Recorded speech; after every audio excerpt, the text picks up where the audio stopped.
Om Swastiastu, perkenalkan kami dari SGD B3. Pada kesempatan kali ini akan melakukan presentasi dari student project yang berjudul Embolic Stroke with Hypertension and Hemiplegia. Perkenalkan, nama saya Kevano dengan NIM 152. Saya akan memulai presentasi dengan introduction.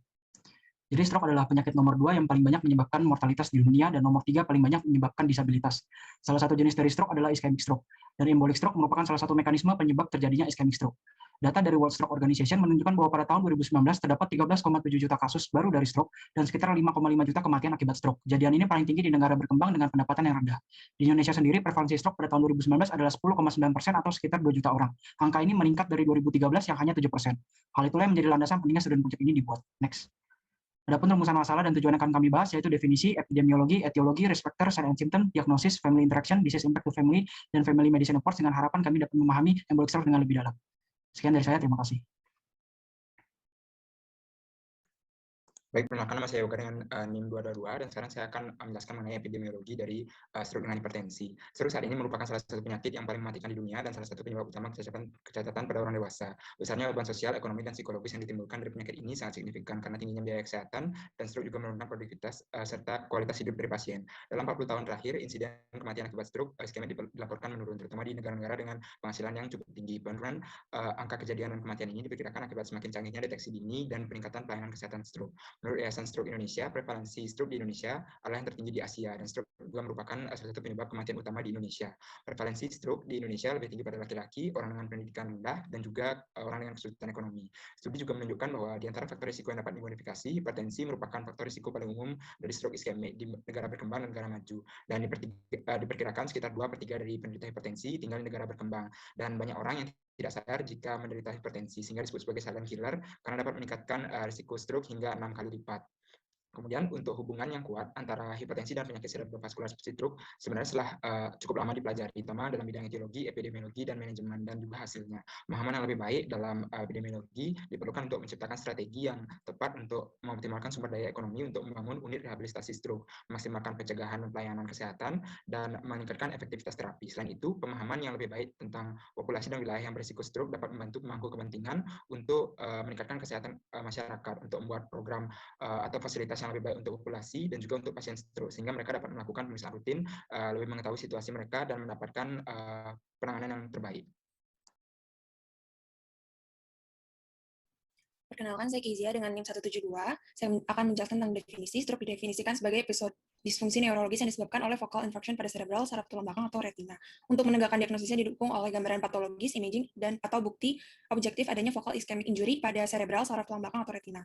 Faktor risiko yang paling bisa dimodifikasi adalah hipertensi, di mana pada JNC8 direkomendasikan berbagai intervensi untuk kejadian-kejadian hipertensi yang ditujukan sebagai strategi untuk menekan global burden dari penyakit-penyakit kardiovaskular. Stroke meliputi cerebral infarction dan cerebral hemorrhage. Stroke emboli adalah salah satu mekanisme yang bisa menyebabkan terjadinya cerebral infarction dan sulit dibedakan dari trombosis in situ yang berkembang pada stenosis dan intracerebral hemorrhage. Yang membedakan adalah stroke emboli biasanya dimulai secara tiba-tiba dan 80% mendapatkan defisit neurologis dekat dengan onset terjadinya stroke emboli. Sekian dari saya.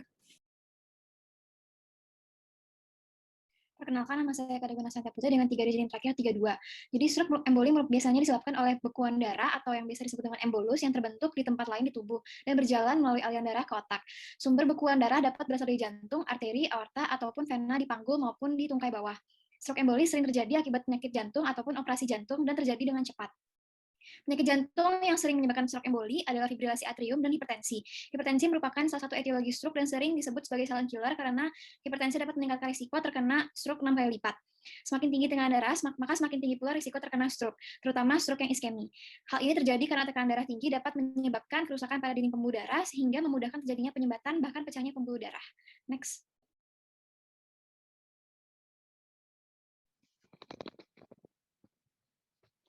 Baik, perkenalkan nama saya Widya dengan NIM 3 digit terakhir 052. Saya akan menjelaskan mengenai risk factor daripada stroke pertama. Di mana risk factor daripada stroke secara umum adalah ada yang bersifat modifiable dan non-modifiable.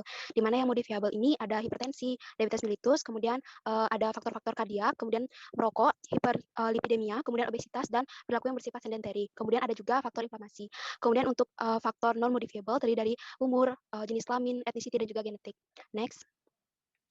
Untuk risk factor stroke emboli yang mengkhusus di mana ada yang bersifat major dan juga minor. Di mana untuk faktor major sendiri adanya dapat disebabkan oleh karena plak yang terbentuk dari aterosklerosis, stenotic carotid, kemudian mechanical cardiac valve, dan juga ada atrial fibrillation.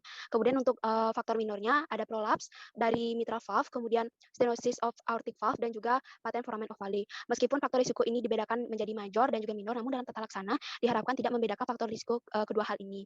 Harus dimanajemen secara sama antara kedua faktor ini. Baik, sekian dari saya, akan dilanjutkan ke bagian selanjutnya. Terima kasih. Baik, perkenalkan saya Berpanda Aulia dengan 3 digit internal 92. Saya akan menjelaskan mengenai tanda dan gejala dari penyakit stroke.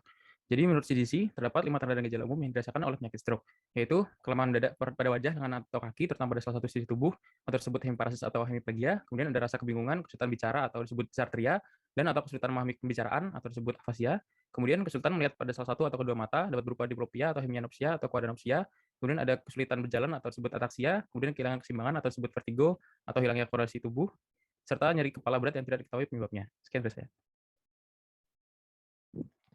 Baik, nama saya Putu Nandika Tenggoidanti Mahadani dengan NIM 072. Adapun diagnosis stroke secara cepat dapat ditegakkan berdasarkan tanda gejala neurologis akut yang kemunculannya bersifat mendadak. Apabila ada pasien dengan gejala tersebut, dilakukan evaluasi awal untuk mengecek dan menormalkan vital sign sebelum dilakukan pengecekan derajat disabilitas atau kelumpuhan. Untuk diagnosis pasti dari stroke emboli ditegakkan dengan menggunakan imaging. Pada praktik di lapangan sering dilakukan pendekatan diagnosis dengan non-kontra CT terlebih dahulu untuk mendeteksi kausa pendarahan dan kemudian dilanjutkan dengan CT atau MR angiografi untuk mengetahui letak penyumbatan. Adapun MRI dilakukan untuk mendeteksi iskemia cerebri pada stroke minor dan gejala yang tidak terlalu jelas. Pengecekan lain yang dapat dilakukan untuk mendiagnosis kausa lain stroke ataupun diagnosis diferensial lainnya adalah ekrokardiogram, troponin, tekanan darah lengkap, gula darah, blood urea nitrogen, kreatinin, dan faktor koagulasi. Next.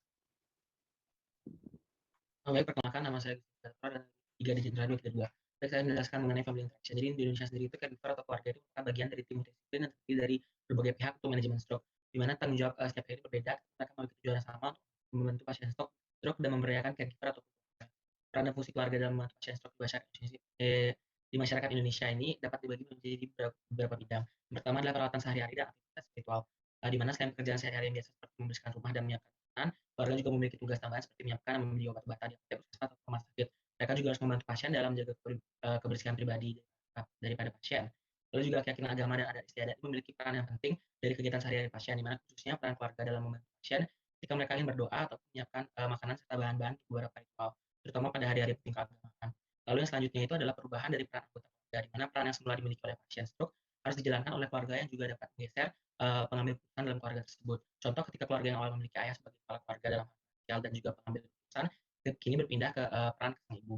Lalu yang ketiga yaitu peran keluarga dalam membantu rehabilitasi dan pengobatan pasien, di mana ketika seorang pasien perlu berobat ke dokter atau tenaga kesehatan, maka tugas keluarga adalah berusaha membawa ke institusi pelayanan kesehatan. Selain itu juga agar pasien mencapai pemulihan optimal, rehabilitasi ini diperlukan segera mungkin, dan rencana tersebut juga harus mencakup intervensi untuk mencegah stroke berulang, di mana keluarga ini memiliki peran yang penting. Lalu peran yang terakhir adalah peran dalam dukungan sosial, di mana ini adalah masalah yang sering terjadi pada keluarga dengan stroke. Hal ini disebabkan oleh pendapatan rendah dan ekonomi yang rendah. Mereka tidak mampu menghidupi diri sendiri karena tidak memiliki cukup uang, dan jika kepala rumah tangga baik itu suami ataupun istri itu menderita stroke, sumber keuangan keluarga tersebut akan terkuras. Selain itu juga pada awal serangan stroke, pasien tidak dapat bekerja dan harus tinggal di rumah waktu lama, yang dimana menyebabkan pasien ini aktivitasnya bergantung, dan seperti yang sudah dijelaskan sebelumnya, perasaan kemudian akan bergeser dan dia harus bekerja dan mendapatkan uang untuk keluarga. Yang dari saya. Perkenalkan nama saya Putu Aisyah Fitri dengan 3 digit intrakano 13. Saya akan melanjutkan mengenai disease impact to the family. Jadi dampaknya pada keluarga itu berbeda-beda tiap fasenya. Jadi pada fase pertama atau pada fase hospitalization itu keluarga akan merasa terkejut dan bersedih karena salah satu keluarganya yang terkena penyakit stroke dan cukup mematikan itu akan merasa gelisah dan menunggu bagaimana hasil pengobatan dilakukan di rumah sakit. Serta pada fase ini mulai merasa gelisah dengan tanggung jawab barunya sebagai caregiver dan mengurus pasien dalam masa pengobatannya. Kemudian pada fase initial adjustment, di mana pasien baru pulang dari rumah sakit. Pada fase ini akan terjadi beberapa penyesuaian di rumah tempat pasien akan tinggal. Keluarga akan merasa kesulitan karena biasanya pasien akan lebih banyak diam, sehingga komunikasi akan cukup sulit. Selain itu, keluarga juga diharuskan untuk mengatur keadaan rumah sedemikian rupa sehingga aman bagi pasien. Karena masa-masa awal penyesuaian, maka pada saat ini juga keluarga dan pasien akan merasakan permasalahan interpersonal yang timbul akibat berbagai hal seperti perbedaan pendapat akan masa depan yang dihadapi dan adaptasi tugas baru keluarga sebagai caregiver. Selain itu juga keluarga akan mulai merasakan permasalahan fisik seperti nyeri otot, susah tidur, sakit kepala, dan lainnya. Kemudian pada fase berikutnya, yaitu saat pasien sudah bisa kembali ke komunitas, biasanya akan terjadi dampak finansial bagi keluarga. Dikarenakan menjadi caregiver, maka mungkin keluarga mengurus pasien harus keluar dari pekerjaannya, sehingga saat ini keluarga yang berperan sebagai caregiver harus mencari pekerjaan kembali. Permasalahan finansial biasanya terjadi karena hilangnya pekerjaan dari pasien maupun caregiver, ditambah dengan beban biaya pengobatan yang harus ditanggung. Kemudian fase selanjutnya adalah fase long term adjustment, di mana permasalahan yang dihadapi juga masih seputaran masalah finansial dan kesulitan dalam menyeimbangkan pekerjaan dan caregiving bagi keluarga yang berperan sebagai caregiver. Next. Namun selain itu juga ditemukan dampak-dampak positif dari kasus stroke ini, yaitu yang pertama adanya dirasakan hubungan keluarga yang semakin erat terjamin, kemudian caregiver merasa diperlukan dan dapat meningkatkan kepercayaan diri dari caregiver itu sendiri karena mampu merawat keluarganya sendiri, dan pada keluarga juga akan mengapresiasi kehidupan ini lebih baik dan menjalankan hari-hari dengan penuh makna demi anggota keluarganya yang terkena stroke. Perkenalkan, saya Azriel dengan gaji terakhir 023. Di sini saya akan membahas family medicine approach pada pasien stroke. Jadi pertama dilihat lebih dahulu dari patient centered approach. Metode ini dapat didefinisikan sebagai pemberian perawatan sesuai dengan kebutuhan dan arah keinginan pasien, di mana sebagai tenaga medis lebih memfokuskan atensi pada masalah yang dialami pasien dibandingkan diagnosisnya. Jadi dapat dikatakan patient centered approach ini bertujuan untuk membuat jembatan trust antara pasien dan tenaga medis yang menangani, sehingga terdapat komunikasi dua arah yang efektif. Dalam penanganan pasien dengan embolic stroke, patient centered approach lebih berfungsi pada treatment post-stroke, yaitu memperhatikan kondisi pasien dan mencegah terjadinya deteriorasi kesehatan. Next. Kemudian untuk comprehensive approach, di sini lebih ditekankan pada penggunaan terapi farmakologi untuk menyembuhkan pasien. American Heart Association dan American Stroke Association menyarankan penggunaan alteplase pada pasien yang memiliki syarat dengan spesifikasi 0,9 mg per kilogram max dose 90 mg untuk menangani blood clot yang memblokir aliran darah. Lalu untuk pasien komplikasi lain seperti hipertensi juga bisa dilakukan manajemen dengan pemberian labetalol atau obat jenisnya. Untuk emergency use, disarankan pula penggunaan antiplatelet, antikoagulan, dan statin karena lebih mudah dan lebih murah untuk diakses. Namun terdapat kontraindikasi bagi pasien yang memiliki family history bleeding disease seperti hemofilia. Aspek lainnya yang terdapat di comprehensive approach juga mencakup treatment holistik dengan memperhatikan dan menangani masalah yang muncul pada status biopsikososial pasien. Dan itu juga ada mechanical thrombectomy dengan masukkan alat secara manual, tapi itu jarang dilakukan karena memerlukan tim dan keahlian khusus yang hanya tersedia di beberapa rumah sakit besar saja. Next. Untuk collaborative approach, di sini menekankan fungsi kerjasama dari tim multidisiplin dalam menangani pasien.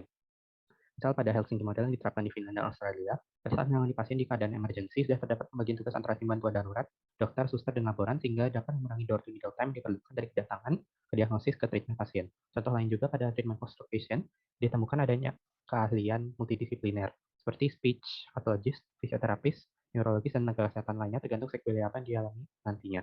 Next. Kemudian terakhir tentang continuing care approach, tentunya kita tahu bahwa penanganan stroke tidak hanya sampai penanganan acute attack-nya saja, tapi hingga perawatan pasien sampai pulih kembali. Jadi di sini tugas utama tenaga medis adalah untuk menilai status pasien, kemudian melakukan treatment untuk menyingkirkan disabilitas fisik atau kognitif yang mungkin tersisa. Metode yang tersedia diikuti penggunaan nursing facilities, long-term hospitals, dan bisa juga home serta community care. Baik, sekian, next. Baik, saya Dia dengan 3 digit NIM terakhir 053. Selanjutnya saya akan menjelaskan mengenai prevention, di mana untuk pencegahan dari stroke itu dibagi menjadi 3, yaitu pencegahan primer, sekunder, dan juga tersier. Untuk pencegahan primer sendiri, ini biasanya dilakukan pada pasien yang belum pernah mengalami stroke, yaitu dengan cara avoid, reduce, dan juga controlling.